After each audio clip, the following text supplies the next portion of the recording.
Hello friends, मैं राधिका देवांगन आज आपको बताने जा रही हूँ क्लास 12 असाइनमेंट नंबर 4 सब्जेक्ट आपका ज्योग्राफी भूगोल। इसमें आपका फर्स्ट टॉपिक है विकास का मुख्य उद्देश्य बताते हुए मानव विकास को परिभाषित कीजिए। अब देखो, मानव विकास क्या होता है। मानव विकास स्वास्थ्य भौतिक पर्यावरण से लेकर उनके आर्थिक सामाजिक और राजनीतिक स्वतंत्रता तक का सभी प्रकार के मानव विकल्पों को सम्मिलित करते हुए लोगों के विकल्पों में विस्तार और उनके शिक्षा स्वास्थ्य सेवाओं एवं सशक्तिकरण के अवसरों में वृद्धि की प्रक्रिया है। ठीक है। फिर विकास का मूल उद्देश्य ऐसी दशाएं उत्पन्न करना होता है जिनमें लोग सार्थक अच्छे से जीवन व्यतीत कर सके। सार्थक जीवन केवल लंबा नहीं होता, दीर्घ नहीं होता, बल्कि उसका कोई उद्देश्य होना भी जरूरी होता है। इसका अर्थ है लोग स्वस्थ रहें, अपनी बुद्धि और विवेक से काम करें, विकास कर सकें और समाज में अपनी प्रतिभागिता करें और अपने उद्देश्यों को पूरा करने में क्या हो, स्वतंत्र हो। यही क्या है, एक सार्थक जीवन है। फिर है आर्थिक स्तर की दृष्टि से भारत की जनसंख्या कितने वर्गों में बांटा गया है। सबसे पहला है 3 वर्गों में। मुख्य श्रमिक। मुख्य श्रमिक वह होता है वह व्यक्ति जो एक वर्ष में कम से कम क्या करता है, 183 दिन काम करता है, वो मुख्य श्रमिक कहलाता है। फिर है सीमांत श्रमिक। वह व्यक्ति जो वर्ष में 183 दिनों में से 83 दिनों में कम दिन काम करता है, सीमांत श्रमिक कहलाता है। फिर है अश्रमिक। वे व्यक्ति जो बेरोजगार होते हैं उसे अश्रमिक कहते हैं। फिर है प्रवास के सामाजिक जननांकीय परिणाम क्या है। जनांकिकीय है ना। प्रवास के सामाजिक एवं जनांकिकीय परिणाम निम्नलिखित। सबसे पहला सामाजिक परिणाम। सामाजिक परिणाम क्या होता है, प्रवासी लोग सामाजिक परिवर्तन के अच्छे माध्यम होते हैं क्योंकि वे नवीन प्रौद्योगिकियों, परिवार नियोजन, बालिका शिक्षा इत्यादि के संबंध नए विचारों का क्या करते हैं, प्रसार करते हैं। प्रवास से विविध संस्कृतियों के लोगों का क्या होता है, अंतर्मिश्रण होता है। इसके द्वारा संकीर्ण विचारों को दूर करने में सहयोग मिलता है। फिर है आपका, इससे क्या होती है, सकारात्मकता की भावना आती है। फिर जनांकिकी परिणाम। प्रवास के देश के अंदर जनसंख्या का पुनर्वितरण होता है। इससे जनांकिकीय असंतुलन पैदा होता है। नगरीय जनसंख्या में वृद्धि का मुख्य कारण क्या है, ग्रामीण नगरीय प्रवास।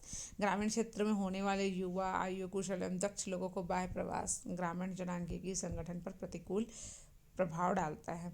जैसे उत्तरांचल, राजस्थान, मध्य प्रदेश और पूर्वी महाराष्ट्र से होने वाले बाह्य प्रवास ने इन राज्यों में क्या किया है, लिंग संरचना में गंभीर असंतुलन पैदा किया है।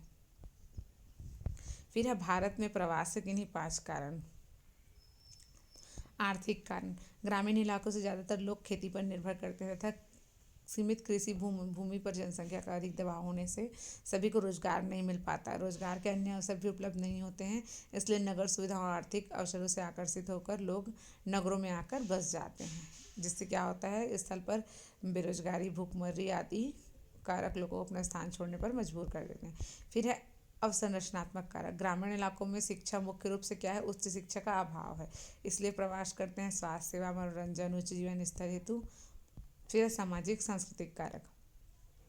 सामाजिक परंपराओं के चलते क्या होती है, लड़की को विवाह के पश्चात अपने ससुराल में जाकर रहना होता है, जिसके कारण स्त्री जनसंख्या को क्या करना पड़ता है, प्रवास।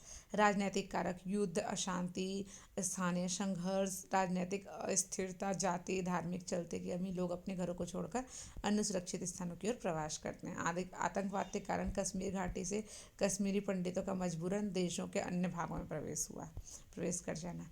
प्राकृतिक पर्यावरण का। प्राकृतिक आपदाओं जैसे भूकंप, सुनामी, इनके घटित होने के कारण प्रभावित क्षेत्रों से लोग सुरक्षित स्थानों की ओर आते हैं। फिर है भारत में जनसंख्या घनत्व को प्रभावित करने वाले कारकों का वर्णन की कोई 5। उच्चावच। भारत में जनसंख्या के विवरण को प्रभावित करने वाले कारकों में सर्वाधिक राज्य जम्मू कश्मीर, हिमाचल, उत्तराखंड जो उच्चावच की दृष्टि से विषम है, उसमें जनसंख्या का अल्प जमाव मिलता है, जबकि मैदान में स्थिर पश्चिम बंगाल, पंजाब, हरियाणा, यहाँ क्या मिलता है, वृहद जमाव है।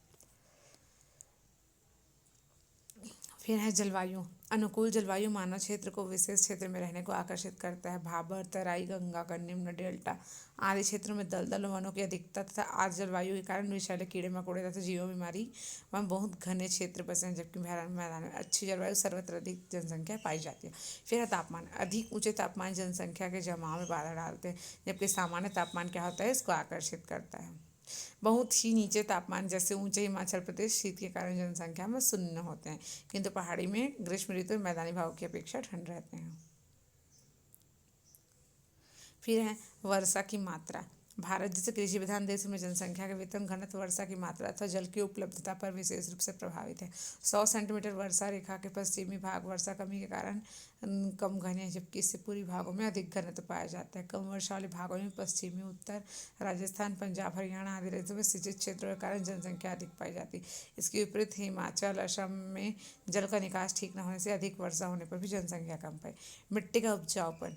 मैदानों में मिट्टी मुलायम उपजाऊ होती है तथा सिंचाई की उत्तम व्यवस्था पाई जाती है, अतएव कृषि, पशुपालन, औद्योगिक क्रियाएं भली भांति क्या होती है की जा सकती हैं। यहाँ पर परिवहन के मार्ग में भी सरलता से बनाए जा सकते हैं तथा नदियाँ जो होती है वो भी धीमी बहने के कारण परिवहन में सहायता देती है।